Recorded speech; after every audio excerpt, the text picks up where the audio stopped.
नमस्कार मित्रों, मैं फिर से लेकर आ गया हूँ आपके लिए एक नया वीडियो। तो चलिए बिना उद्गवाए हम शुरू कर देते हैं अपनी वीडियो की। और मित्रों, मैं कम से कम समय में आपको ज़्यादा से ज़्यादा जानकारी देने की कोशिश करूंगा, तो आप इस वीडियो में लगातार लगे रहिएगा, इसको स्किप मत कीजिएगा। ठीक है वीडियो? ठीक है दोस्तों, तो चलिए शुरू कर देते हैं अपने वीडियो की ओर।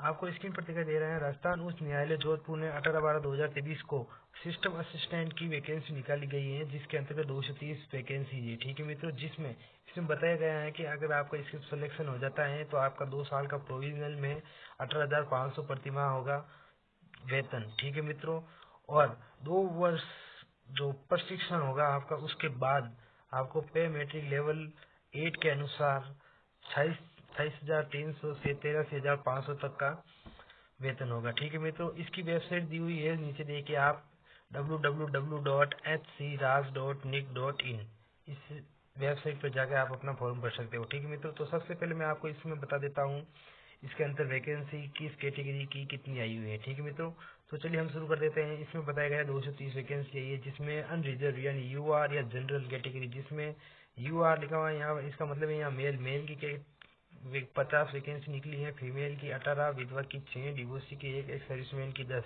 टोटल मित्रों इसमें 85 वैकेंसी आई है जनरल की। आगे आता है ईडब्ल्यूएस में मेल की 15, फीमेल की 5, विधवा की 1, एक्स सर्विसमैन की 2।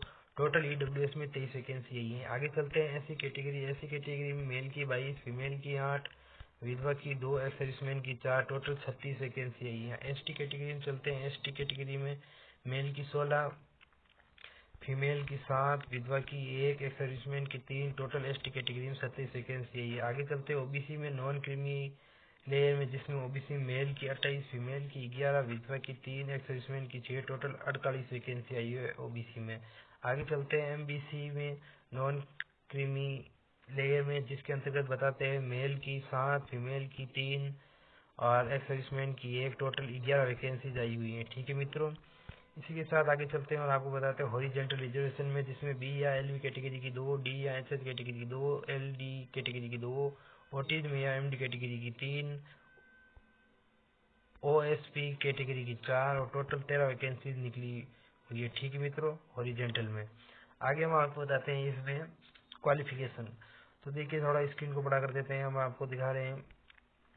इसमें लिखा है मित्रों, बी या बी टेक या BSc in computer science. Computer science में बी या बी टेक या बीएससी होनी चाहिए, या इसी के समान किसी भी लो यूनिवर्सिटी से आपको ग्रेजुएशन की डिग्री होनी चाहिए। ठीक है मित्रों, आगे चलते हैं। या आगे ऑप्शन दिया हुआ है, या इसमें लिखा हुआ है graduate in any subject from recognised university with post graduate diploma in computer application. ठीक है मित्रों, तो आपको पोस्ट ग्रेजुएट का डिप्लोमा जैसी ये डिग्री दी हुई है PGDCA, ये डिग्री होनी चाहिए। ठीक है मित्रों, अगर ये भी नहीं है तो आगे एक और डिग्री दी हुई है DOEACC, फुल नाम इसके आगे लिखा हुआ है, आप आराम से पढ़ सकते हो, वीडियो के अंदर आपको दिखाई दे रहा है। ठीक है मित्रों, और अगर ये भी नहीं है तो लिखा हुआ है post polytechnic diploma in computer application in, या फिर इसके बाद 3 year diploma in computer science and engineering या कंप्यूटर एप्लीकेशन या इंफॉर्मेशन टेक्नोलॉजी। ठीक है मित्रों, इसके अलावा अगर कोई डिग्री है तो वह equal from a polytechnic institute recognised by the government. ठीक है मित्रों, आपको इसमें शैक्षणिक योग्यता पता चल गई होगी।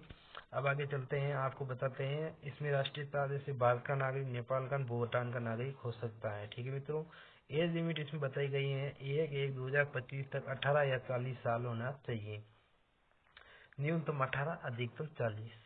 आगे चलते हैं, इसमें परीक्षा शुल्क बता देते हैं हम आपको। तो इसमें देखिए लिखा हुआ है सामान्य वर्ग यानी जनरल और क्रीमी लेयर श्रेणी में अन्य पिछड़ा वर्ग और अति पिछड़ा वर्ग और अन्य राज्य के आवेदक जो जनरल में गिने जाएंगे 750 रुपये शुल्क है।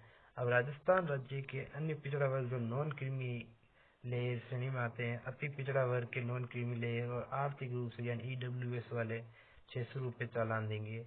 ठीक है मित्रों, राजस्थान के SC और ST और दिव्यांग जन 450 रुपये चालान रखा गया है। आगे चलते हैं, आपको बताते हैं एग्जाम की स्कीम एंड सिलेबस। ठीक है मित्रों, यानी पैटर्न और सिलेबस। ठीक है मित्रों, जिसमें हम आपको बताते हैं सबसे पहले इसमें एक पेपर नंबर 1 बताया गया है, जिसमें section A written test 100 marks का होगा, जिसमें बताया गया है एक क्वेश्चन 1 मार्क्स का, टोटल 100 मार्क्स के क्वेश्चन होंगे, जिसमें देखिए 2 पार्ट दिए, part A part B. Part A जो है मित्रों, इसमें कंप्यूटर नॉलेज के 80 क्वेश्चन आएंगे और पार्ट बी में जनरल नॉलेज और इंग्लिश के 20 क्वेश्चन आएंगे। इसमें बताया गया है कि जो SC ST और PH कैटेगरी के स्टूडेंट है उनको 40% मार्क्स लाना जरूरी है और अदर्स को 45% लाना जरूरी है। ये पेपर 2 घंटे का होगा। ठीक है मित्रों, आगे चलते हैं। आगे वाला बहुत बड़ा पेपर है, चलिए बता देते हैं आपको। यहाँ से सेक्शन बी के अंतर्गत, ठीक है मित्रों, सेक्शन बी के अंतर्गत रिटन टेस्ट होगा। किसका होगा? जो पहले वाले पेपर अभी सेक्शन ए बताया ना, उसमें पहले वाले पेपर में जो 40 और 45% मार्क्स लाएंगे वो सेकंड पेपर देंगे। इसमें रिटन टेस्ट ऑन कंप्यूटर होगा 80 मार्क्स का। ठीक है मित्रों, तो क्या बताया गया है इसमें, चलिए देखते हैं, हम आपको दिखाते हैं। इसमें लिखा गया है पेपर ए फर्स्ट और सेकंड, जिसमें पेपर फर्स्ट स्पीड टेस्ट का होगा कंप्यूटर पर और दूसरा एफिशिएंसी टेस्ट होगा MS वर्ड और एक्सेल के अंतर्गत। ठीक है मित्रों, इसमें बताइए, देखिए पेपर फर्स्ट की बात करते हैं, जिसमें हिंदी और इंग्लिश दोनों 5-5 मिनट की स्पीड टेस्ट होंगे, 25-25 नंबर के होंगे। SC ST PH कैटेगरी के लिए 20 और अदर के लिए 22.5 स्पीड होनी चाहिए, या मार्क्स कह सकते हो आप। और पेपर सेकंड में 20 नंबर का होगा, जिसमें 20 मिनट का 50 नंबर का होगा, जिसमें SC ST PH को 20 और अदर्स को 22.5 लाने जरूरी है।